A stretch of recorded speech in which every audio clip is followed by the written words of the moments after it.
राजेन्द्र केश भगवान को, आनंद गंध भगवान को जय हो। आदरणीय भक्तजनहरू, सबैभन्दा पहिले सचिदानन्द स्वरूप भगवान पूर्ण ब्रह्म परमात्मालाई दण्डवत प्रणाम गरौं। माता सरस्वती प्रधान गुरु निर्विघ्नकारी गणपतिको ध्यान गर्दै हाम्रो यो ऐतिहासिक श्री कृष्ण गण्डकी महायात्राको र समग्र पुराणको तत्त्व उद्यापन अनुष्ठानको वैदिक महायज्ञको आज कथा वाचन प्रसंग वर्णन गर्ने क्रममा अष्टम स्कन्धको समग्र कथा बताएर विश्राम गरेका थियौं हैन। अब आज नवम स्कन्धको कथा वाचन आरम्भ गर्ने हो। तर हामीले पारायण भने आज दशम स्कन्धको 11 अध्यायसम्म सम्पन्न गरेका छौं। तर पनि हामी भागवत महापुराण संक्षिप्त रूपमा कथा वाचन गर्दा पनि आज नवम स्कन्ध जति सबै सम्पन्न गर्नुपर्छ। नारायण, अब 1 घण्टामा नवम स्कन्धको 24 अध्याय भनेर कहिले सकिन्छ? त्यसो भएर अब भनेर होइन, अध्याय गनेर। नारायण हरि, भनेर सबै सकिन नि सम्भव छ त छैन। एउटा चरित्र बताउनलाई नै हामीलाई घण्टौं लाग्छ भने समग्र कथा 1 घण्टामा तब पनि आदरणीय भक्तजनहरू, राजा परीक्षितलाई सुखदेव स्वामी भन्नुहुन्छ, महाराज परीक्षित तब भगवानका लीला र चरित्रले सम्पन्न भएको भागवत महापुराणको नवम स्कन्धका बीचमा जम्मा 24 अध्याय छ र ईशानु नामको लक्षण बताइन्छ। ईशानु भनेको महापुरुषहरूको जन्म, भगवान ईश्वर ब्रह्म परब्रह्म परमात्माको इच्छाद्वारा यो धराधाममा लीला गर्नका लागि जो जति महापुरुषहरू जन्मन्छन् भगवानका इच्छाले, जो कुनै पनि कर्म नगरिकन संसारमा जन्मेर मर्छन्, आफ्ना कर्म गति भोग्नका लागि जन्मन्छन्। जन्म 2 प्रकारको हुन्छ हैन। एक प्रकारका व्यक्तिको जन्म हुन्छ महापुरुषहरूको भगवानको कार्यमा सहयोग गर्नका लागि। भगवानले नै अराएर पठाएका हुन्छन् कि बाबु तिमी त्यहाँ गएर त्यति कर्म गरेर आऊ। जस्तै नारद हैन, नारदको त जन्म संसारमा आएका हुन् हैन। वशिष्ठ, विश्वामित्र, गौतम, जमदग्नि, पराशर यी महामुनिहरू भगवानको कार्यमा सहयोग गर्नका लागि धराधाममा आए। जस्तै भीष्म पितामह, द्रोणाचार्य गुरु, कृपाचार्य, धौम्य गुरु, गर्गाचार्य यी महामुनिहरू भगवानको कार्यमा कहाँ कहाँ समस्या केही छ समाधान गर्नका लागि आए। राम अवतार, कृष्ण अवतार हैन, भगवानले पनि आउनु पर्यो नि, किनकि कार्य गर्नका लागि धराधाममा आवश्यक परेपछि महापुरुषहरूले भक्तहरूले बोलाएपछि भगवान पनि पाल्नुहुन्छ हो। भगवान जस्तै महापुरुषहरू यो धराधाममा अवतरित भएको कथाले सम्पन्न भएको हुनाले यो नवम स्कन्धलाई के भनिन्छ? ईशानु कथा। जम्मा 24 अध्याय छ, जसको पहिलो अध्यायमा पहिले स्वयम्भू मनुका वंशानुगत कथा बताइयो। स्वयम्भू नामेका मनुका वंशमा जन्मिएका भगवानका भक्त भएका जो जति राजा महाराजाहरू थिए, यिनी स्वयम्भू मनुका वंशका बीचमा तब उनले गरेका ती महापुरुषले गरेका चरित्रले सम्पन्न भागवत महापुराणको नवम स्कन्धको पहिलो अध्यायमा स्वयम्भूको वंशमा जन्मिएका वैवस्वत नामेका राजा थिए। राजा वैवस्वतका छोराको नाम थियो श्राद्धदेव। श्राद्धदेव नामेका राजाकी महारानीको नाम श्रद्धा थियो। रानी श्रद्धाका घरबाट छोरा छोरी नहुँदा पुत्र प्राप्तिको यज्ञ गरियो। जुन यज्ञमा भगवान परमात्माका भक्त भएका वशिष्ठ गुरु हवन गर्दै हुनुहुन्थ्यो त्यही बेलामा महारानीले आएर भन्नुभयो, मा गुरुदेव हाम्रा राजालाई त छोराको मायालाई हुनाले छोराको लागि यज्ञ गरिएको छ, तर मलाई भने छोराको भन्दा बढी छोरीको माया लाग्छ। गुरुबा राजाले थाहा नपाउने गरी सुटुक्क दक्षिणा बढाइदिउँला, छोरी हुने मन्त्र पढिदिनुहोस् न। नारायणले भन्नुभयो दक्षिणा बढी पाइन्छ भनेपछि भइगयो भने वशिष्ठले छोराको लागि गरेको यज्ञमा छोरी हुने मन्त्र पढ्यो। यज्ञ पूरा भयो, राजा दङ्ग परेका थिए छोरै जन्मन्छ भनेर, तर महिना पुगेपछि छोरीको जन्म भयो। तब वशिष्ठलाई गएर राजाले भने गुरुबा अब त मन्त्र पनि उल्टो हुन लाग्यो कि कसो हो भने नि, अब मैले घुस खाएको थिएँ भन्न मिलेन। वशिष्ठले के भने महाराज छोराछोरी बराबरी हो, त्यसो भन्न पाइन्छ, छोरै चाहिँ भइगयो महाराज निवारण गरिहालौँ पछि विचार गरौँला भन्नुभयो। र वशिष्ठले छोरा ती छोरीको नामाकरण गर्ने बेला इला नाम राखिदिनु भयो। तत्पश्चात वशिष्ठले आफैले गएर हिमालयमा तपस्या गर्नुभयो। परमात्मा भोले बाबा खुसी गराएर तब बचिनी महाराज शारदादेव मनुको छोरा छोरीलाई छोरा बनाइदिनुभयो। नारायण हरि। यो कथा सुन्दा हाम्रा बा आमाहरूलाई अचम्म लाग्ला, कहीँ छोरा र छोरी परिवर्तन हुन्छ त अहिलेका जमानामा त प्रमाणित भइसकेका छ। हेर्नुहोस् अब छोरा छोरी पनि परिवर्तन गर्न सक्ने भइसके। एक विषयमा एमबीबीएस गरेका डाक्टरले त परिवर्तन गर्छ भने मेरा भगवान भोले बाबाले त कति विषय त गरेका थिए। नारायण है। त्यसो भएर नौलो मान्नु पर्दैन। छोरीलाई के बनाए? छोरा बनाएछ। नाम के राख्नु भने सुद्युम्न। हिजो छोराका लागि गरेको यज्ञमा छोरी हुने मन्त्र पढे बापत एकपटक बढी दक्षिणा लिए वशिष्ठले। अनि छोरी भएपछि निवारण गरे, फेरि पनि दक्षिणा लिए। तिनीलाई फेरि छोरो बनाएपछि फेरि निवारण गर्नुपर्छ महाराज भने फेरि पनि दक्षिणा। सुन्नुभयो? पढेका जान्ने र बाठाहरू आफू तल हुने काम कहिल्यै पनि गर्दैन। नारायण। अहिले भन्छ नि बाउले बलबा तारे हेर्नुहोस् ब्राह्मण मात्र होइन संसारमा माथिल्लो वर्गका जो जति विद्वानहरू छन् उनले आफूलाई हानि हुने काम कहिल्यै पनि गर्दैनन्। यिनले तब अर्कालाई उचालेको त आफ्नो स्वार्थ पूरा गर्नलाई मात्रै हो। नराटिकन भन्नुपर्दा बाहुन आफू तल हुने काम कहिल्यै गर्दैन। किन? विद्वत्ता छन् उसमा, होइन?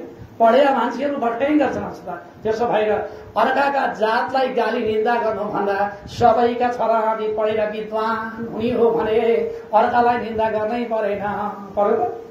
पढ्नु पर्यो नि। अध्ययन गरेपछि प्रतिष्ठा बढ्छ। जस्ता घरमा बसेर पल्लाहरूलाई गाली गर्नुभन्दा घरमा बसेर अध्ययन गर्ने भए, घरमा बसेर मेहनत र परिश्रम गर्ने हो भने दुनियाँ फलानु धनी भए, फलानाले धेरै पढ्यो भनेर गाली गर्नु पर्दैन। यो कथाबाट के ज्ञान हुन्छ भने पढेका व्यक्तिहरू सधैँ आफूलाई लाभ हुने काम गरिरहन्छन्। नारायण। आज वशिष्ठले पनि एउटै बालकको 3 पटक दक्षिणा लिनुभयो, होइन? तब यिनी सुद्युम्न जंगल गएका थिए। एकपटक राजकुमार ठुलो भएपछि तब भारतको कुमार वनमा पुगेपछि फेरि नारी भएछन्। नारायण। अचम्म लाग्यो। कारण त्यो कुमार वनमा शिवजीको श्राप परेको थियो। जुन चाहिँ पुरुष यो वनभित्र आउँछ त्यसले नारी हुनु परोस् भन्ने श्राप दिएको थियो।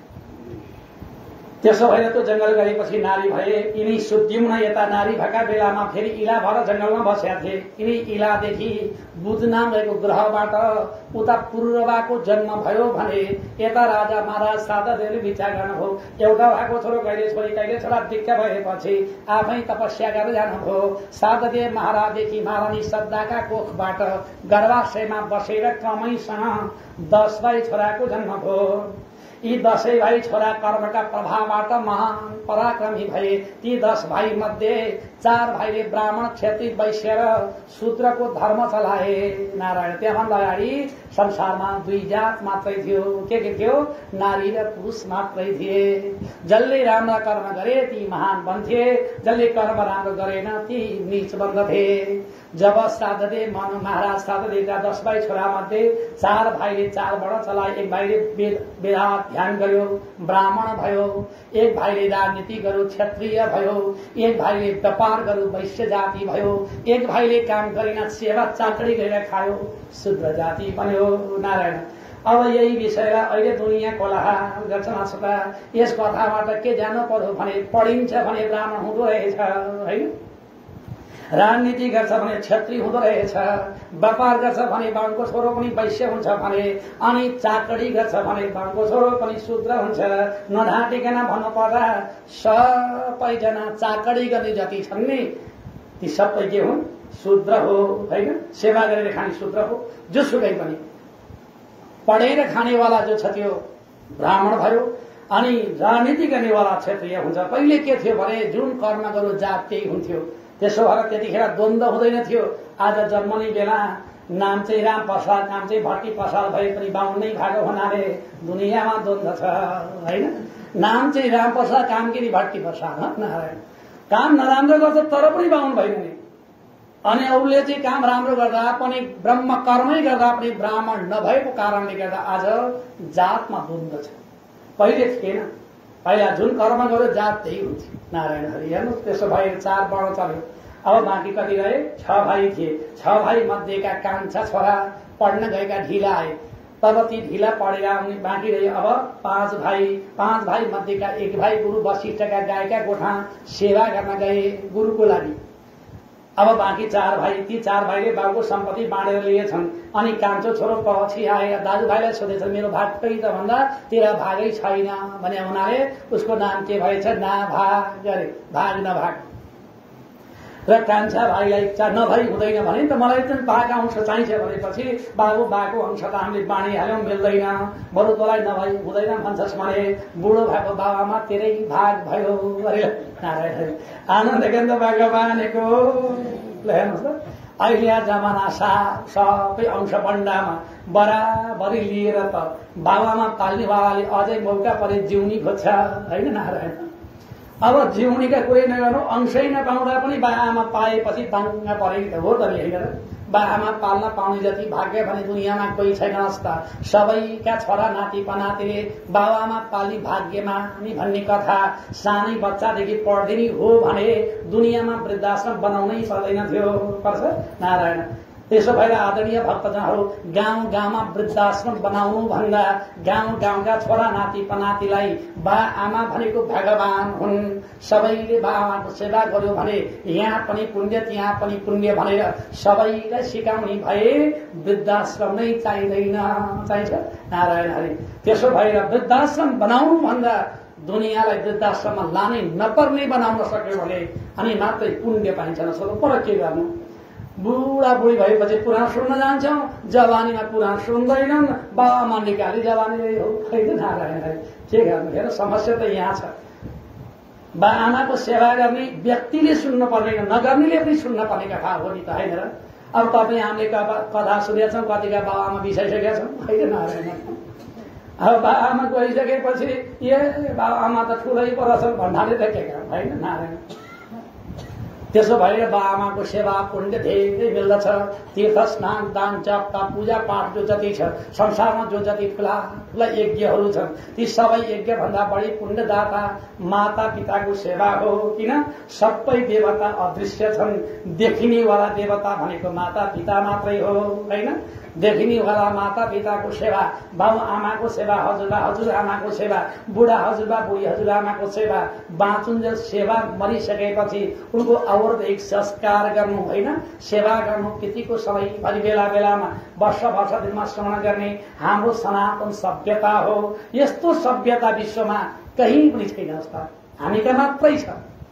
बाबु आमा बाजे बुढा बाजेको सेवा भन्ने संस्कार हामी सनातन वैदिकमा मात्रै छ, अरू कहीँ पनि छैन। विश्वका कुनै पनि देशमा भन्छन् उहाँ त बुढो भएपछि त सरकारले पाल्ने रहेछ। अरे ल नारायण, के गर्व गर्नुहुन्छ? छोरा छोरी नाति नातिना भइकन पनि सरकारले बाबामा पाल्नु पर्यो भने हाम्रो जन्म के काम लाग्यो, होइन नारायण? तर अहिलेका अल्पज्ञहरू अल्पबुद्धि भएकाहरू के भन्छन्? सरकारले पाल्ने रहेछ उहाँ त नारायण, ठुलै काम पो गर्यो भन्छ नारायण। बाबामा छोरछोरीले नपालेपछि पालिदिनु पर्यो। सरकार त सबैको मालिक हो नि त, होइन? त्यसो भएर पालिदियो भन्नुहोस् त। हामीले त आफैले सेवा गर्नुपर्छ। माता देवी हुन्, धरती माता हुन्, पिता धर्मराज हुन्, ब्रह्माण्डका मालिक सूर्य नारायण हुन्, बाबा जसले संसारभरि प्रकाश गराए, होइन? त्यसो भएर आदरणीय श्रोतृवृन्दहरू ती नाभाग अरूभन्दा भाग्यवानी भए बाबाआमाको सेवा गरेका हुनाले बाआमाको अति उपदेश दिएर कर्म गरेका कारण अरूभन्दा धेरै धनी पनि थिए। त यसकारण ती नाभागका वंशमा पछि गएर अम्बरीश राजा भए। राजा महाराज अम्बरीश एकादशीको व्रत बसेर द्वादशीको दिन व्रत पारण नगरिकन पानी पनि पिउँदैनथे, त्यस्ता व्रती थिए। एकादशीको व्रत बसेर द्वादशीको दिन व्रत पारण नगरिकन पानी नपिउने निराहार व्रत बस्नुहुन्थ्यो। त्यसरी व्रत बसेका राजा महाराज अम्बरीशको दरबारमा एक दिन व्रत उद्यापनको दिन रहेछ। कार्तिक महिनाको शुक्ल पक्षको हरिबोधन एकादशीको भोलिपल्ट हेर्नुहोस्, त्यो दिन व्रत उद्यापन गर्न पर्यो भनेर सारा सन्त महात्मा पण्डितै बोलाएका। त्यही बेलामा तब टुक्रुक्क दुर्वासा पनि आएछन्। दुर्वासा ऋषिलाई देखेपछि राजा अम्बरीशले भन्नुभयो, गुरुबा आज मेरो व्रत उद्यापनको समयमा गुरु आउनुभयो, कता कता भयो, प्रभु हजुरलाई भोजन गराएर मात्रै भोजन गर्न पाए हुन्थ्यो, प्रभु हजुर पनि भोजन गर्न बस्नुहोस् भने। तर दुर्वासाको बानी कस्तो थियो भने जहाँ गए पनि गजब गड्किहाल्ने। नारायण कोहीको बानी त्यस्तो हुन्छ नि, होइन? भित्र भोकलायो भयो म त खाएको छु भनिदिने क्या। नारायण कतिको कर लाउँछ न अनुसन्धान गर्ने क्या, कोहीको बानी त्यस्तो हुन्छ। कसैका घर गयो भने भोकै छन् अनि यिनले कति मान गर्दा छन् हेरौँ न त भन्ने के बसी। तर दुर्वासाको बानी त्यस्तै। महाराज भोजन त गर्ने थिएँ तर नुहाएकै छैन भने। कारण हिजो अति मलाई बोलाएको होइन, आज घुम्दै आउँदा उसका घर आइदिई खाइदिनु पर्ने रे। ल के खाँचो भने नि त बुढाले। महाराज नुहाएको छैन। गुरुदेव झट्टै स्नान गरेर आउनुहोस् भनेर तब राजा अम्बरीशले बिन्ती गरेपछि यता दुर्वासा स्नान गर्न गएका।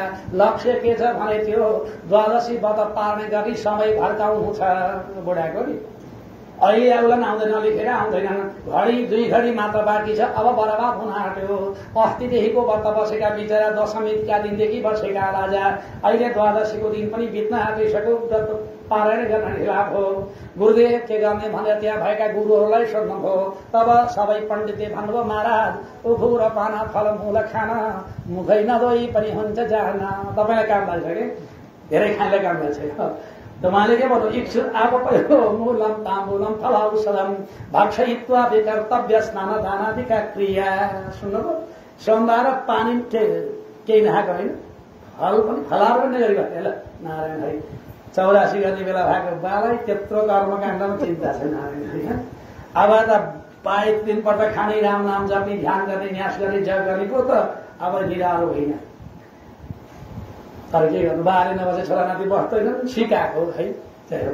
आनन्द केन्द्र भगवानको हाम्रा गुरुदत्त बारीकोदेखि केही नखाइबसे आज कतिखेर द्वादशी लाग्यो जस्तो बाबा नारायण धन्न। परमात्माले निगा गरेका महाराज तब दुर्गा महाराज अम्बरीशलाई सबै गुरुले भन्नुभयो, महाराज फलफूल जलपान गरेर पनि ब्राह्मण भोजन गर्दा आपत्ति हुँदैन कि।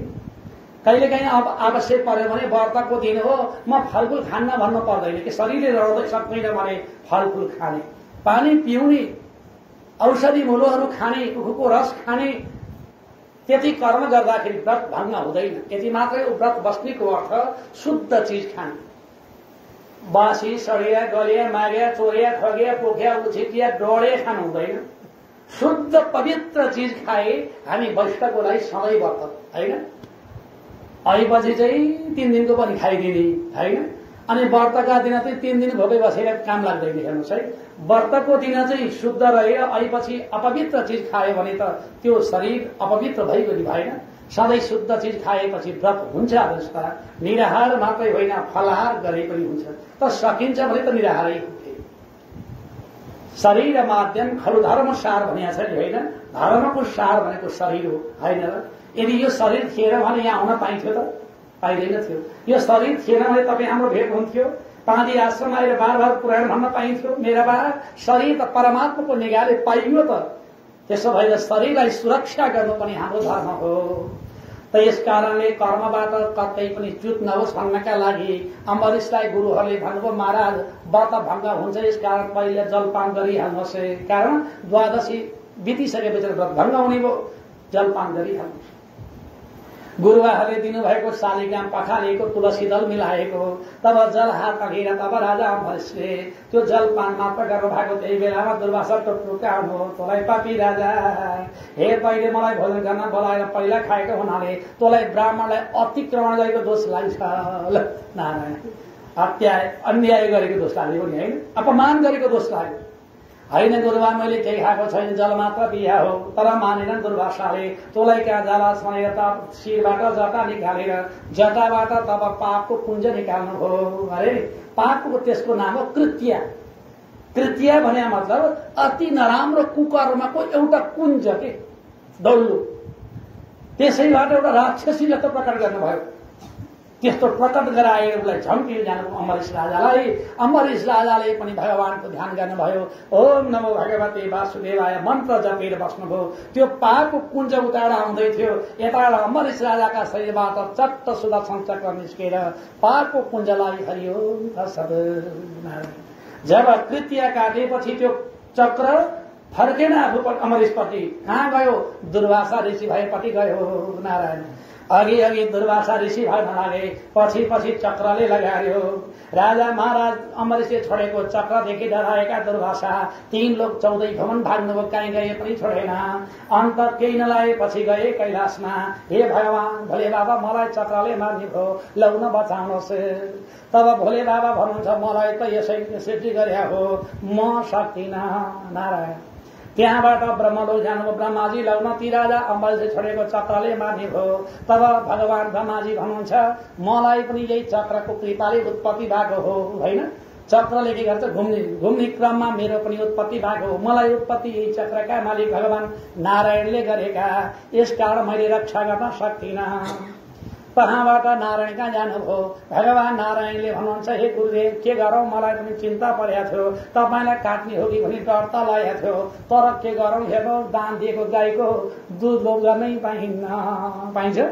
गाई दान दिइसकेका छ भने गाईको दुधको लोभ गर्न पाइन भने जस्तै जब जुन भक्तलाई मैले चक्र दिइसकेँ भने त्यसलाई मैले रक्षा गर्ने अधिकारै छैन। यदि बाँच्ने मन भए जानुहोस् अम्बरीशकै शरणमा। नारायण त यसरी भगवान नारायणले दुर्वासालाई फर्काइदिनुभयो।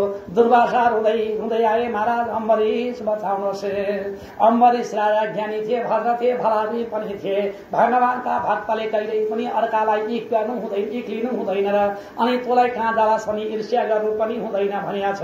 किनकि भक्तलाई तब कसैले अपमान गर्यो भने पनि त्यही व्यक्ति अपमान गर्नेवाला निन्दा गर्नेवाला व्यक्ति आएर शरणमा पर्छ भने शरणमा लियो भने मात्र भक्त बनिन्छ। अम्बरीश राजा भक्त थिए। तब शरणागति भएका दुर्वासालाई रक्षा गर्नका लागि अम्बरीश राजाले सुदर्शन चक्रको ध्यान गर्नुभयो। चक्र शान्त भएर अम्बरीशमै विलीन भयो, दुर्वासाको प्राण रक्षा भयो। सुन्नुभयो, यो कथाबाट 2टा ज्ञान हुन्छ। एउटा भक्त सधैँभरि अर्काको कल्याण र हित चितवनमा समर्पित हुनुपर्छ। अर्को भगवानका भक्तलाई कहिल्यै पनि अपमान र तिरस्कार गर्नु हुँदैन। भक्ति त भक्ति नै हो नि होइन, जसले जसरी जायो त्यसै गरी गर्छ। तर फलानाले गरेको यस्तो धर्म यस्तो भक्ति कहिल्यै निन्दा गर्नु हुँदैन। भक्तहरू भगवानका भक्तको भावमा भोको हुनुहुन्छ होइन। भगवानलाई मन्त्र चाहिँदैन, तन्त्र चाहिँदैन, साधना चाहिँदैन, जप चाहिँदैन। मन्त्र जप्ने बेला अशुद्ध भयो भन्दैनन्। भगवानलाई त के चाहिएछ? भाव चाहिएछ। भाव भनेको मतलब प्रेम चाहिएछ, श्रद्धा चाहिएछ होइन र। आमा देवकी मैयाले के भगवान कृष्ण प्राप्ति गर्नका लागि उनले त्यहाँ जप तप गरे बसेका थिइन् र उनको भाव थियो। उनले जन्म जन्मान्तर अगाडिदेखि भगवानलाई पुत्र प्राप्ति गर्नका लागि भाव समर्पित गरेकी थिइन्। त्यसो भएर आदरणीय भक्तजनहरू भगवान भोका छन् भावको होइन। भगवानलाई प्रेम गर्ने, श्रद्धा गर्ने। प्रभु मैले केही जाने छैन, सकिन्छ भने भगवानलाई 2 थोपा आँसु बर्साइदिने, टक्राइदिने। हे भगवान मसँग के छ र? फलफूल चढाउँ भने तपाईँकै सृष्टि हो, जल चढाउँ भने तपाईँकै सृष्टि हो, अनि जौ तिल फूल पाती चढाउँ भने तपाईँकै सृष्टि हो, अनि पैसा चढाउँ भने तपाईँ बजारै जानुहुन्छ त? जानुहुन्न। नारायण भगवान बजारै जाँदैनन् पैसा लिएर भने प्रभु म तपाईँलाई चढाउने कुरो मसँग के छ र? मसँग एउटा मन छ, मन मैले प्रभुलाई समर्पण गरिदिएँ हो। त्यो मन चाहिँ मेरो अधीनमा छ जस्ता। मैले जहाँ मन लाग्यो त्यही राख्न सक्छु।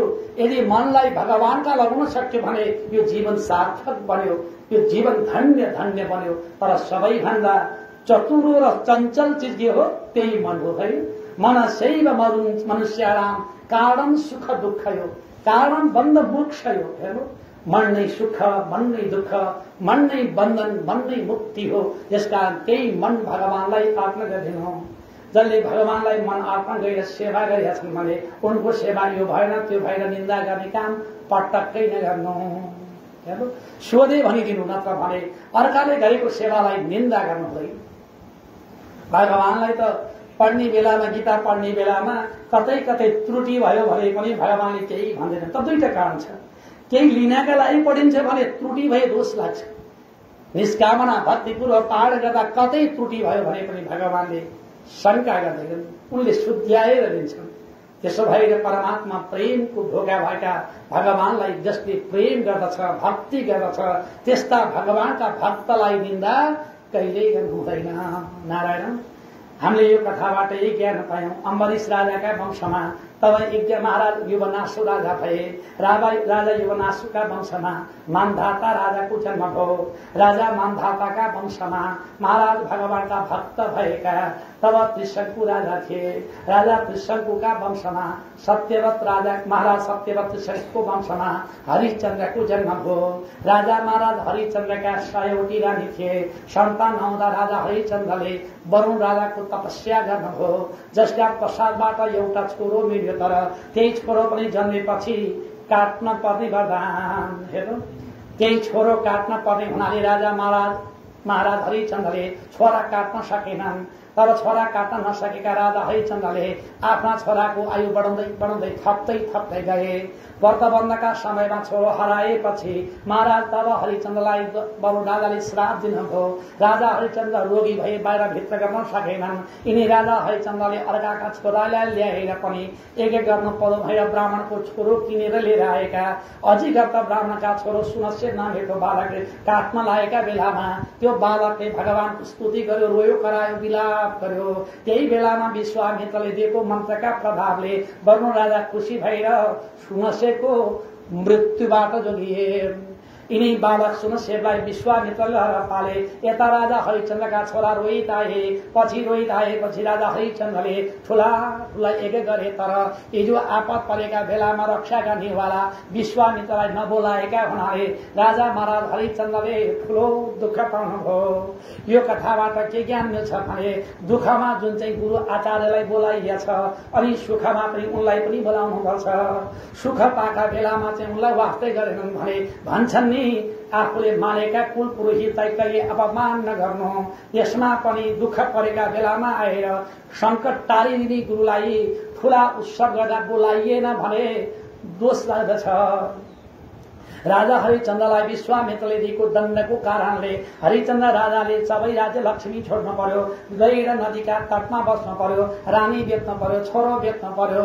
हिजो बल र सम्पत्ति भएका बेलामा अर्काका छोरा काट्न ल्याएको पापले आफ्ना छोरो पनि तब बेच्नु पर्यो, रानी बेचिनु पर्यो भने अवस्था आफै बेचिनु परेका राजा हरिश्चन्द्र गएर मसाघाटमा बस्या बेला यता महारानी तब सैगाले मरेको मृत बालकलाई काखा लिएर, हे पुत्र तिमी गयो नि, तिम्रा बाबा कहिले के गति होला, हे राजा हरिश्चन्द्र भनेर रानीले हरिश्चन्द्रको नाम जपेपछि राजा हरिश्चन्द्रले आफ्ना रानी चिनेर अन्त्यमा अब राजा हरिश्चन्द्र रानी शहीद मृत्यु अर्थात आत्महत्या गर्न लागेका बेला परमात्मा भगवान नारायण आएर राजा हरिश्चन्द्रलाई दर्शन दिनुभयो। राजा हरिश्चन्द्रका मरेका मृत बालक रोहितलाई जीवित गराइदिनुभयो। आदरणीय भक्तजनहरू, हरिश्चन्द्र राजाको एउटा चरित्र मात्रै हामीले सबै बताउन लाग्यौं भने 1-1.5 घण्टा त्यही लाग्ने हो। त्यसो भएर बाँकी रहेको कथा अस्ति नै भनेको सम्झेर अहिलेका कथा यदि मात्र जानुस्। राजा हरिश्चन्द्रले सत्य धर्मलाई पालना गरेका हुनाले आपत संकट पर्दा पनि जसले सत्यतालाई छोड्दैन भने एक दिन त्यही सत्य धर्मले नै हाम्रो रक्षा गर्दछ। धर्मो रक्षति रक्षतः, हैन? जसले धर्मको रक्षा गर्छ भने उसलाई पनि धर्मले रक्षा गर्छ। त्यसो भएर दुनियाँमा जतिसुकै विघ्न बाधा आओस्, जतिसुकै कष्ट आओस्, बिहान बेलुका खानै नपाइयोस्, भोकमरी लाओस्, अनेक प्रकारका महामारी आपत अवस्था पनि आफ्नो सत्य धर्मलाई कहिल्यै छोड्नु हुँदैन। हामीले धर्म छाड्यौं भने हामीलाई धर्मले पनि छाडिदिन्छ, हैन? हामीलाई रक्षा दुनियाँमा कसले गरिएको छ त? त्यो धर्मले होइन र? यो पृथ्वी कसले अड्याएको छ? धर्मले अड्याएको होइन। अहिले वायु बतास कसले चलाएको छ? त्यो धर्मले, सत्यताले अड्या होइन। सारा संसार ब्रह्माण्ड कसले चलाएको छ? धर्मले चलिया छ। विचार गर्नुहोस् त, एकचोटि पशुको पनि त आफ्ना आफ्ना धर्म छैन र? सारा चितवन त सौरामा भएका वायु भालु चितुवाहरू, चारकोसे झाडीमा भएका वायु भालु चितुवाहरू पनि आफ्ना आफ्ना धर्ममा बसेका छन् कि छैनन् र? यदि ती आफ्ना धर्म छोडेर गाउँ पस्ने भए दुनियाँका सेना सिपाहीको के लाग्छ र? नारायण, विचार गर्नु संस्था। यी जंगलमा बसेका जनावरले त आफ्ना धर्मको पालना गर्छन् भने मान्छे भइकन धर्म छाड्छ भने ती त जंगलका बाघ भालु चितुवा भन्दा पनि बेकामका हुन्, होइन र? नारायण, मान्छेले त स्वभावै रूपले परमात्माले सबैभन्दा उच्च कोटिको देह दिइसकेपछि उसले उच्च कोटिको कर्म पनि त गर्नुपर्ने होइन र? तर जो मानव भइकन धर्म रक्षा गर्दैन भने उसैलाई धर्मले आज हानि गरिरहेका छैन र? विचार गर्नुहोस् त, आज दुनियाँमा कोलाहल चलिया छ, द्वन्द्व चलिया छ, जताततै अशान्ति अशान्ति मात्रै छ, कतै गए पनि शान्ति छैन। विचार गरौँ, हामी ठान्छौँ यहाँ मात्रै हो कि होइन? हामी भन्दा पनि धेरै पीडित दुनियाँमा बाहिर धेरै छैन? एउटा देशले अर्का देशलाई मारापिट गरिया छ, एकले अर्कालाई पिटिया छ, एकले अर्कालाई कुटिया छ, अनि सबैलाई धनी बन्नका लागि मरि मेटिया छन्। मान्नुहोस् कि सम्पत्तिका लागि दुनियाँले अब नाता गोता र सम्पत्ति सम्बन्ध पनि बिर्सन्छन्। हो, त्यही सम्बन्ध भुल्दैछ आज नेपाली पनि, आफ्नै धर्मलाई पनि बिर्सदैछ। जसले धर्म नै छोड्छ र बिर्सन्छ भने त्यसलाई रक्षा अब कसले गर्छ र? दुनियाँमा कसैले रक्षा गर्दैन। त्यसो भएर रक्षित हुनु छ भने धर्मलाई रक्षा गर्नुपर्छ। जसले धर्मको रक्षा गर्छ उसलाई पनि धर्मले आपद परेका बेलामा अवश्य नै रक्षा गर्छ। राजा हरिचन्द्रले त्यही धर्मलाई अँगाल्नुभयो, सत्य धर्म। त्यही सत्य धर्मको पालना गरेका हुनाले अन्त्यमा राजा हरिचन्द्रको मरेको मृत बालक पनि बाँच्यो। राजा हरिचन्द्रले पनि भगवान नारायणको दर्शन पाउनुभयो। नारायणको साथमा दिव्य विमानमा बसेर राजा हरिचन्द्रले राज्य लक्ष्मी छोरालाई टक्राएर जान पाए भने त्यहाँ भन्दा सुखका दिन अब के आउला त? विचार गर्नुहोस्। नारायण, दुःख त हिजो भयो पनि भएन। राज्य बेच्नु छोड्नु पर्यो, सारा रानी बेच्नु पर्यो, छोरो बेच्नु पर्यो, आफू बेचिनु पर्यो, गएर मसाङघाटा मुर्दा बोल्नु पर्यो। त्यो दुःख त पाइयो त अवस्था। दुःख पाए पनि सत्यता थियो र पो आज भगवान मिल्यो। त्यसो भएर दुःख शरीरले पाएको हो होइन र? शरीर त शरीरै हो, यसले दुःख सुख भोग्न भएर भगवानले दिया हो। यसले गर्मी पनि भोग्छ, जाडो पनि भोग्छ, भोक पनि भोग्छ, निद्रा पनि भोग्छ, आलस्य पनि भोग्छ। यी सबै कुरो भोग्नलाई भगवानले यो भाँडो दिया त होइन र? जाडो गर्मी बारी आदि बेरीका लागि हामीले के पाएका छौं? घर पाएका छौं होइन? जसरी हाम्रो यो घरमा सारा प्राकृतिक पीडा भोग्नका लागि हामीले यो घर बनाएका छौं भने आध्यात्मिक पीडा शरीरमा छ नि। आदि दैविक पीडा छ, आध्यात्मिक पीडा छ, आदि भौतिक पीडा छ, सत्व रजत तम गुणका पीडाहरू छन्। यी सबै पीडा शरीरले भोग्छ। तर म सत्यवादी हुँ, म सत्यमा रहन्छु भनेर दृढ निश्चय गर्नेवाला व्यक्तिको एक दिन विजय अवश्य वेग हुन्छ होइन? हिजो कथा सुने होइन? भक्त प्रहलादले पनि त धर्म छाडेनन् त। हेर्नुहोस्, आफ्नै बाबुले दुनियाँ शत्रु लगाएर कुटाउँदा पनि होइन, आफ्नै बाबु आमा, आफ्नै बाबु फुपू दिदी मिलेर आगामा डराउन खोज्दा पनि, आफ्ना सारा सेनाहरू मिलेर तब काट्न मार्न खोज्दा पनि उनले सत्य धर्मलाई पालना गरे हुनाले त परमात्मा स्वयं आउनु पर्यो होइन र? नारायण, त्यसो भएर आदरणीय भक्तजनहरू, कथा कथा मात्र होइन, कथा सत्यता हो, कथा वास्तविक हो। हाम्रो लागि दिएको इतिहास दृष्टान्तहरू हुन्। जीवन सार्थक बनाउनका लागि यी महत्वपूर्ण मार्गहरू हो। तर हामीले यो कथालाई एकछिनको लागि सत्संग, बुढेसकाल भएपछि समय बिताउने माध्यम मात्र लिएको हुनाले आजको दुनियाँ बुढेसकाल नआएसम्म सत्कर्ममा लाग्दै लाग्यो होइन?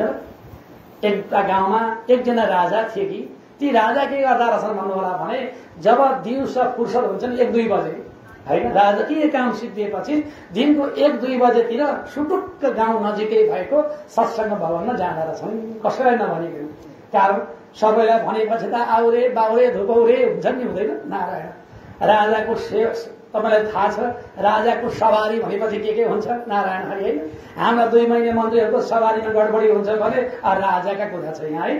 राजा त्यसो भएर राजा सुटुक्क जाँदा रहेछ, कसैलाई थाहा नभइकन। हरेक दिन जान्थे, सत्संगमा गएर बस्थे, सन्त महात्माका मुखार बिन्दबाट वेदान्त सम्पन्न भएको ब्रह्म ज्ञान दिन्थे। ज्ञानका कथा सुन्दा सुन्दै राजालाई विरक्त लाग्यो संसारबाट, वैराग्य लाग्यो। राजा अब घर गृहस्थीमा लेना देनाको कारोबार गर्न पनि छोड्यो, सेना सिपाहीको रेखदेख गर्न पनि छोडे। कतै शत्रु लाग्लान् कि राजालाई चिन्ता पनि हरायो, किनकि शत्रु लाग्ने मलाई लाग्ने होइन। राजाले सबैतिर त्याग्न लागेपछि रानीलाई आफत परेछ। रानीलाई पनि त वास्तव गर्न छोडे, माया ममता छोड्यो होइन। वैराग्य भएपछि रानीको प्रेम ममता पनि छोड्यो राजाले। त्यो पीडाले रानीलाई चिन्ता पर्यो, अब के गर्ने? राजा यदि वैरागी भएर मलाई छोडेर गए भने मेरो के गति होला? हेर्नुहोस् त, रानीमा ठूलो चिन्ता पर्यो। रानीले सुराकी लाउन थालिन्, यी राजा कहाँ जाँदछन् बुझ्न जाउँ त भनेर सेना सिपाहीहरूलाई सुराकी पठाइन्। राजा त हरेक दिन गएर सत्संगमा बसेर वेदान्त ब्रह्म ज्ञानको लिन रहेछन्। महारानीले आएर भनिदिए, महारानी फलाना पण्डितसँग गएर हाम्रा राजाले कथा सुन्दा रहेछन्। ल अब के गर्ने? राजालाई नजाऊ भन्दा मान्दैनन्, बरु ती पण्डितलाई नै गाउँबाट लगाउन पाए कुरै सकियो। आनन्द गन्ध भगवानको होइन। हाम्रा राजालाई अल्मल्याउने मेरा भा धन्न, हाम्रा यहाँ त आमा र बाहरू मात्रै आउनु भएको छ, सबै त्यो काम गर्न सक्ने आउने भए मलाई पनि त्यसो भन्न बेला आउँदैन थियो। असहायका बेला यो पण्डितले अल्मल्याएर नारायण धन्न, हाम्रा त यहाँ आमाहरू काम गर्न नसक्ने हाम्रो आएको छ। एक दुईजना कहिले काहीँ झुकेर आएको मात्रै हो, नत्र दिनभरि असारका मेला जाने व्यक्तिहरू यहाँ आएर सबै कुरा सुन्न थाले भने के यो गाउँले चाहिँ मलाई धुपाल्दैन? महारानीले विचार गरे त्यो पण्डितलाई लगाउनु पर्यो। अरू केही उपाय भएर घर सुसारे थिए नि रानीको। सुसारेलाई भने तँलाई 2-4 हजार रुपियाँ दिउँला। मैले भने मान है भन्छ, हुन्छ मान, जसो भने मान्छ। त्यसो भए तैँले आज राजा गएर त्यहाँ पुराण सुन्न बसेपछि त्यहाँ कथा भन्न लागेका महात्मालाई गएर मेरा पतिदेव भन्नु। अनि महात्माले केही भने मेरा तपाईँलाई थाहा छैन, छोराछोरी ठुल्ठुला भइसके, बर्बाद भयो, प्रभु जाउँ भन्नु। तब राजालाई शङ्का लाग्छ नि त, महात्मा त ब्रह्मचारी भएर पुराण भनेका छन्, सन्त भए हाम्रो राजाले माने त तिनले विवाह गरेर छन् भन्ने त्यो पनि हाम्रै घरको दासीको पति भन्ने थाहा पाएपछि भोलिदेखि राजा जाँदैनन्। रानीको र सुसारीको सल्लाह मिल्यो। तयार प्रवचनमा गएर सारा सन्त महात्माका प्रवचन सुन्नलाई राजा स्वयं राजा आएछन् भने अरू पनि त थिए नि होइन। सबै आएर कथा सुनेर मग्न भएर बसेका थिए। महात्मा ज्ञान विज्ञानले सम्पन्न भएको वेदान्त सिद्ध भएका कथा सुनाउनुहुन्थ्यो। त्यही बेलामा राजाका घर काम गर्ने नोकरले गएर तब महात्माका अगाडि गएर पतिदेव तपाईँ आजसम्म कहाँ हराउनु भएको पो भन्छु नि। छोराछोरी ठुला भइसके, हजुर हराएको कति वर्ष भयो, आज मैले हजुरलाई थाहा पाएँ, चिनेर यहाँ आएँ, प्रभु जाउँ घर भनेपछि त त्यहाँ भएका दर्शकहरू सबै मुखामा गर्न थाले। साँच्चै हो, आउँछ नि सङ्ख्या आउँदै। जतिसुकै विश्वास गरे भए पनि, जतिसुकै गुरुदेव माने भए पनि अवस्था दुनियाँका मन त नहो, केही बेर त भ्रान्ति गराउँछ अवस्था। तर सबैको मन भ्रम भयो। तर राजाले महात्माको अनुहारमा हेरिरहे। तब दासीले गएर पतिदेव भन्दा पनि महात्माको अनुहारमा अलिकति पनि विचलित आएन। जो व्यक्तिको भित्र कालो छैन उसलाई कसरी अपवाद गर्दैमा, कसरी बाहिर कालो लाउँदैमा पनि के आपत्ति भएर हो त? महात्माको अनुहारमा आएन विकार, कारण भित्र चिसो नभएका, भित्र अँध्यारो नभएका व्यक्तिको कसैले अपवाद लाउँदा पनि मुख बिग्रदैन होइन। भित्र केही गडबडी भएको छ भने कसैले भनिहाल्यो भने कतै थाहा पायो नि आउँछ नि। हेर्नुहोस् कहानी हो। महात्मामा रूप रङ्गमा कुनै परिवर्तन आएन। राजालाई शङ्का लाग्यो, कतै यो दासीको षड्यन्त्र हो कि? महात्माले विश्वास आनन्दपूर्वक प्रवचन गरिरहनु भयो। त्यही बेलामा राजाले त्यो दासीलाई च्याप्प समाएर भित्र कोठा लगेर गालामा 2 थप्पड दिएर भन्नुभयो, खबरदार मेरा गुरुलाई किन अपवाद गरिस् भनेपछि, महाराज मैले होइन, रानीले 2000 दिन्छु भन्नुभयो अनि भनिदिए मात्रै हो। आनन्द गर्न भगवानको कारण यो प्रभु मैले होइन त रानीले पठाएको, ये कुरो त्यसो। अब त्यो रानीलाई कहाँ जाने भनेर राजा रिसाएर बाहिर निस्के। त्यही बेला महात्माले भन्नुभयो, राजन तपाईँले रानीलाई गाली नगर्नुहोस्, यसको दोषी तपाईँ नै।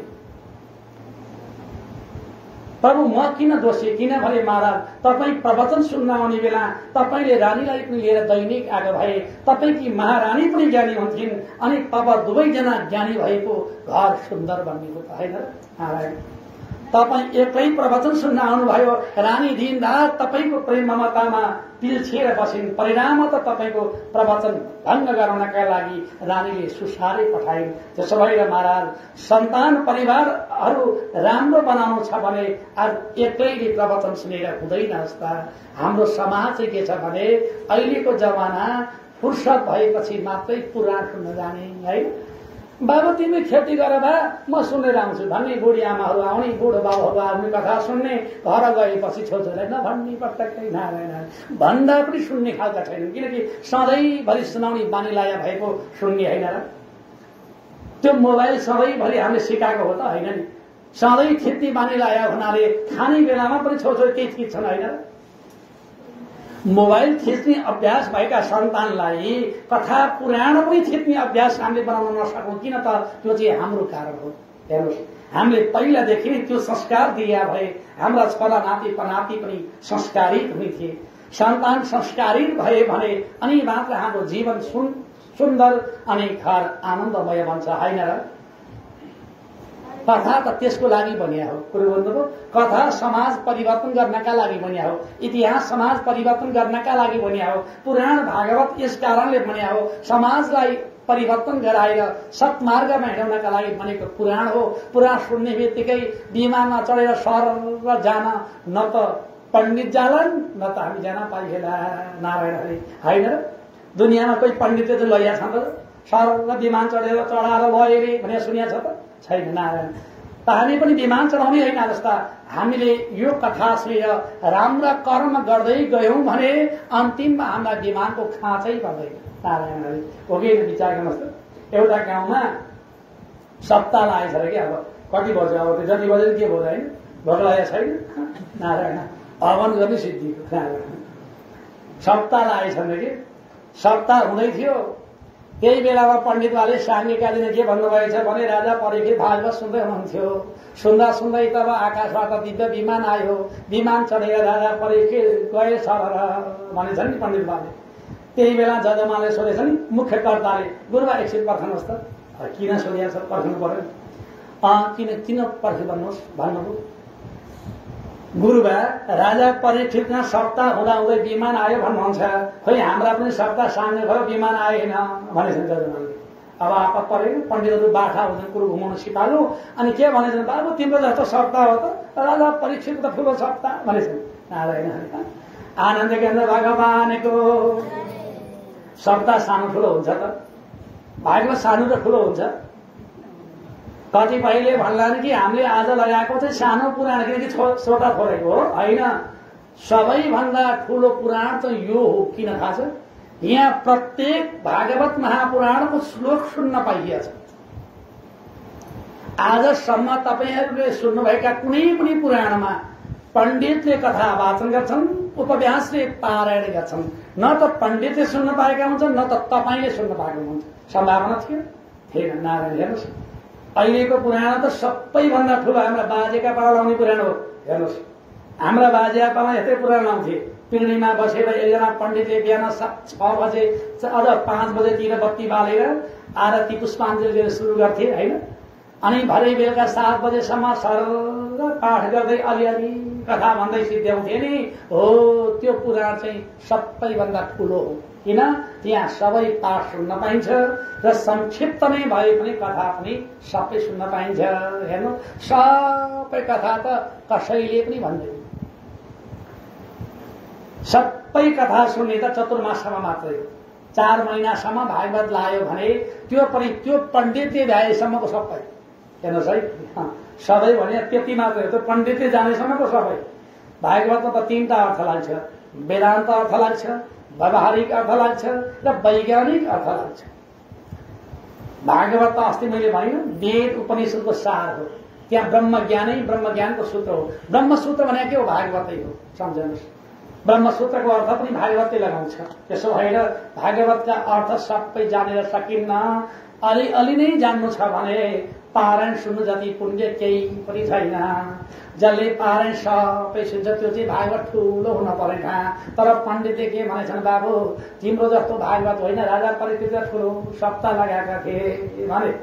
गुरुबा त ठुलो सप्ताह भने कस्तो हुन्छ त सोधे।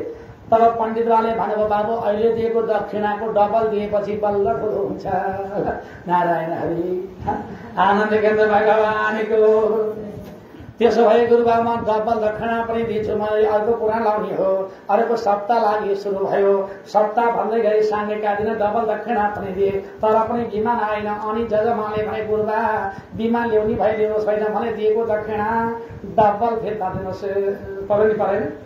बोलिया गुरु पुराण गरिएपछि दक्षिणा दिन पर्ने हो। बिचरा पण्डितले जीवनभरि कमाएको दिँदा पनि पुग्दैन। त्यति धेरै दक्षिणा लिएका तर विमान आएन। पण्डितलाई सङ्कट पर्यो। तब पण्डितले भने जजमानलाई, बाबु मैले विमान ल्याउन सकिनँ, मेरा गुरु कहाँ जाउँ हिँड भनेर।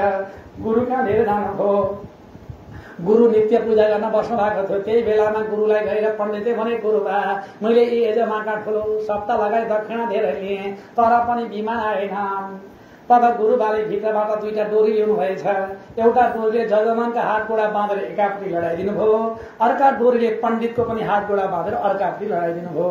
ल नारायण, विमान लिन गएका जजमान पुर्यो त दुवै परे बन्धनमा बाँधेर दुईपट्टि लडाइदिनु। गुरु नित्य पूजा गर्न बस्नुभयो भित्र। 1 घण्टा पछि गएर हेर्दा त दुवै बाँधिया छन्। होइन, गुरुबाले सोध्नुभयो नि, होइन तपाईँहरू छुट्नु भएन? प्रभु कसले कसरी छुट्ने? दुवै बाँधिया हुनाले छुट्न सकेन। थाहा पाउनुभयो? विमान किन नआएको भने दुवै बन्धन भएका कारणले आएन। राजा परीक्षित बन्धन युक्त थिए भने सुखदेव स्वामी बन्धन मुक्त हुनुहुन्थ्यो। होइन, सुखदेव स्वामी बन्धन मुक्त थिएर पो परीक्षितलाई बन्धन मुक्त गर्न सके। पण्डित आफै बाँधिया छ भने जजमानलाई के मुक्ति गरौला? विमान नआएको किन? पण्डितले भागवत भन्यो दक्षिणाका लोभले, जजमानले भागवत सुन्यो विमानका लोभले। नारायण, त भागवतमा चित्त लाउनु पर्छ, विमान आउँछ कि भन्दा भन्दै सप्ताह सिद्धियो। नारायण, त्यसो भएर आदरणीय भक्तजनहरू, हामी चाहिँ भागवत सुनाएर कसैलाई पनि विमान चढाएर पठाउनेवाला छैनौं। आफू त चढ्ने हो, पत्तो छैन अर्काको देखो। नारायण, आफू त उहाँ गाडी चढेर जानुपर्छ है। नारायण, गाडी चढेर आउनुपर्छ। आफूलाई त विमान चढ्न पाइँदैन। कहाँ विमान? त भागवत सुनेपछि विमानको आवश्यक पर्दैन। कुरो बोल्नुभयो? भागवत सुनिसकेपछि विमानको आवश्यक पर्छ त? ल भन्नुहोस् त। भागवत सुनेपछि ब्रह्मज्ञानी भइयो नि होइन? ज्ञानी भइसकेपछि शरीर र आत्मा भिन्दै हो। शरीर छुट्टै हो। शरीर त म बस्ती भाँडो मात्रै हो, म त अलग हुँ भन्ने ज्ञान हुन्छ। जसलाई शरीरबाट अलग भएको म भन्ने ज्ञान भइसकेको छ भने भोलि शरीर नष्ट हुँदाखेरि मलाई विमानको आवश्यक किन चाहियो? शरीर लैर डढाएर खरानी बनाइहाल्छन्। यो म भन्नेवाला वस्तु परमात्मा गरेर मिलिहाल्छ। अब विमान भएको के चढ्ने त? विमान चढ्ने चिज बाँकी रह्यो त? हो, भागवतले के ज्ञान दिन्छ? विमान चाहिँदैन भन्ने ज्ञान दिन्छ। भागवतले त्यही ज्ञान हो जसले आफूले आफूलाई चिनाइदिन्छ। चिनेपछि सकियो, केही चाहिएन। नारायण, तीर्थ स्नान दान जप तप पूजा पाठ इत्यादि मठ मन्दिरको यात्रा यो सबै केका लागि गर्ने त त्यही वस्तु चिन्नका लागि। सोमबार औँसी स्नान गरी सोमबारको व्रत बढी, साउन महिनाभरि नहुने, माघ महिनाभरि नहुने, कार्तिक महिनाभरि नहुने, यी सबै छन् नि कर्महरू। तीर्थ स्नान दान जप तप पूजा पाठ यो सबै कर्म केका लागि? आत्मज्ञानको लागि, मलाई चिन्नको लागि। जुन दिन मलाई चिनियो तब त्यो दिनदेखि मलाई विमानको आवश्यक छैन। मलाई स्वर्गको आवश्यक छैन, मलाई मृत्युदेखि डर छैन, मलाई कुनै प्रकारका देवी देवताको चिन्ता छैन। किनकि म त ब्रह्माण्डको मालिक पूर्ण ब्रह्म परमात्मा एउटै जगतका साक्षी मूल स्वरूपमा मिलिसके। होइन, ब्रह्माण्डका मालिक पूर्ण तत्वमा मिलिसकेपछि म अब त्यही पूर्णमा गएर आफू स्वयं परिपूर्ण भइसकेपछि मलाई 1-2 मानाको आवश्यक किन परेर? होइन, स्वर्गका राजा इन्द्र 1-2 मानाका होलान्, तब यमराज 2-4 मानाका होलान्। होइन र? यी सबैतिरका मलाई के को चिन्ता भयो र? म त परिपूर्णमा पुगिसकेँ। म त्यो वस्तुमा पुगेँ जसलाई पूर्णमदः पूर्णमिदं पूर्णात् पूर्णमुदच्यते पूर्णस्य पूर्णमादाय पूर्ण एव अवशिष्यते हैन। संसारमा जुन वस्तुमा गएर परिपूर्णमा मिलिसके मलाई आवश्यक केही पनि छैन भनेर जान्नका लागि नै भागवतको आवश्यक हेर्नु। त्यसैलाई सत्संग भनिन्छ। त्यही सत्संगले नै आफूले आफूलाई चिनिन्छ। संगत नभइकन मिल्दैन, सत्संग नभई मिल्दैन। हामीले आफूले मात्र होइन, हामीले पाएको संगत अरूलाई पनि दिन सक्नुपर्छ। आफूले पाएको सत्संग अरूलाई पनि सुनाउन सक्नुपर्छ। आफूले लिएको ज्ञान अरूलाई पनि दिन सक्नुपर्छ। जुन ज्ञान हामीले प्रचार गर्यौं त हाम्रा हृदय आनन्दले मग्न हुन्छ। विचार गर्नुहोस् त, पण्डितहरूले धेरै श्रोता भएपछि निकै छाड्छन्, किन? आनन्द आउँछ। जति धेरैलाई सुनाउनु पायो त्यति आनन्द आउँछ। त्यो आनन्द नै के रहेछ? मोक्ष। आनन्द नै वैकुण्ठ, आनन्द नै राम होइन। रामको अर्को नाम के हो? आनन्द। जहाँ आनन्द छ त्यहाँ सबै कुरो मिल्छ। त्यसो भएर त्यो आनन्द प्राप्तिको लागि नै सत्संगको खाँचो छ। सत्संगबाट के मिल्छ? ज्ञान मिल्छ। सत्संग भित्रकै हो यो कथाहरू। भागवत मैले तब हरिचन्द्रका राजाका कथा किन सुनाए? त्यो ज्ञान प्राप्तिको लागि हो, सत्य धर्मको लागि। यहाँसम्म पनि त्याग्नु पर्दो रहेछ भनेर समाजले ज्ञान पाओस् भन्नका लागि पुराण सुनाएको हो। तर कठैभरि राजा हरिचन्द्र भन्यो, जुरुक उठेर बाटो लाग्यो। नारायण हरि। त्यो कठैभरि भन्या भन्ने के हाम्रा कठैभरि उनलाई चाहिएको छ? कठैभरि राजा हरिचन्द्रले कति दुःख पाछन्। मेरा भए तिनको दुःख सम्झेर आफू जीवन सुध्रोस् भनेर सुनाएको कथा हो यो। त्यसो भएर मैले तपाईहरुलाई संक्षिप्त रूपमा भए पनि राजा हरिचन्द्रको कथा पनि सुनाए। हरिचन्द्र राजाका वंशमा बाणक राजा भए। उनका वंशमा सौदास राजा थिए। राजा सौदासका वंशमा सुदास राजा भए। उनका वंशमा अस्मक राजा भए। अस्मकका वंशमा मूलक राजा भए। मूलक राजाका वंशमा खड्बाङ्ग राजा भए। राजा खड्बाङ्गका वंशमा दीर्घबाहु राजा भए। उनका वंशमा पृथुश्रवा भए। उनका वंशमा राजा अजको जन्म हो। राजा अजका छोराको नाम महाराज दशरथ।